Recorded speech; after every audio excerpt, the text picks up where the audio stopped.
Hi Sumanth గారు, ఎలా ఉన్నారు? హలో సూపర్ ఎక్స్ట్రాడనరీ ఉన్నా. సో గోదావరి గట్టితో అయితే మేము మిమ్మల్ని ప్రమోషన్స్లో చూసాము అండ్ ఇప్పుడు రోమాంచికంతో అయితే వచ్చేస్తున్నారు. సో ఈ మూవీ ఎలా ఉండబోతుంది ఏంటి? ఇది super fun entertainer cinema. Super light hearted వైబ్లో చూసినంతసేపు నవ్వుతూనే ఉంటారని నా ఫీలింగ్. అంటే సుమంత్ గారు అంటే ఒక పల్లెటూరు టైప్, ఒక రూరల్ బ్యాక్ డ్రాప్ వాటిల్లోనే ఉండేది. బట్ ఇది చూస్తుంటే కొంచెం అర్బన్, కొంచెం సిటీ పిల్లోడ్లాగా అని అనిపిస్తుంది. సో నిజమే. హైదరాబాద్లో సెటప్ అయిన సినిమా ఇదంతా. సో డెఫినెట్లీ అర్బన్ వైబే ఉంది. నాకు కొత్తగా అనిపిస్తుంది అట్లా చూస్తుంటే. ప్రీవియస్ చేసిన సినిమాలన్నీ పల్లెటూరు బ్యాక్డ్రాప్లో ఉన్నాయి. అర్బన్ లుక్లో చూస్తే నాకైతే మంచి. మీకు నచ్చిందా? మీకు ఓకే డన్. యా.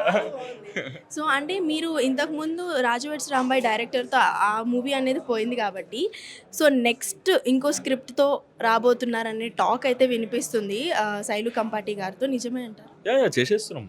అది సునీల్ నారంగ్ గారు producer, Sunil sir and Rammohan sir Asian బ్యానర్లో వస్తుంది. అండ్ యా సాయిలు అన్న డైరెక్టర్. దాని షూటింగ్ కూడా స్టార్ట్ అవబోతుంది ఇప్పుడు సెప్టెంబర్లో అట్లా. సో మామూలుగా సుమంత్ గారికి ఎలాంటి జోనర్స్ అంటే ఎక్కువ ఇంట్రెస్ట్ ఉంటుంది చేయడానికి? నాకు చూసినంతసేపు ఫుల్ క్యూట్ వైబ్లా ఉంటే మజా అనిపిస్తుంది. ఈ సినిమా అదే అదే వైబ్. సో అంటే 3 అయితే ఉన్నాయి, ప్రేమ, ఉత్కంఠం అండ్ హాస్యం అని చెప్పి. సో మీరు ఎక్కువగా ఏది ఎంజాయ్ చేశారు మూవీ చేసేటప్పుడు?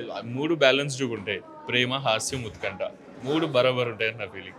పబ్లిక్ ఏది క్యారీ అవుట్ చేస్తుందంట థియేటర్లో వచ్చి చూసిన తర్వాత ఎక్కువ? నాకు 3 కరెక్ట్గా కూర్చున్నాయి అనిపించింది. కాకపోతే ఎక్కువైతే అరే చూసినంతసేపు మజా నవీనం కదా అన్న ఫీలింగ్ ఉంటుంది. క్యారెక్టర్స్ ఏవైతే ఉన్నాయో అవి మజా వస్తాయి. So thank you so much and all the best. Thank you so much.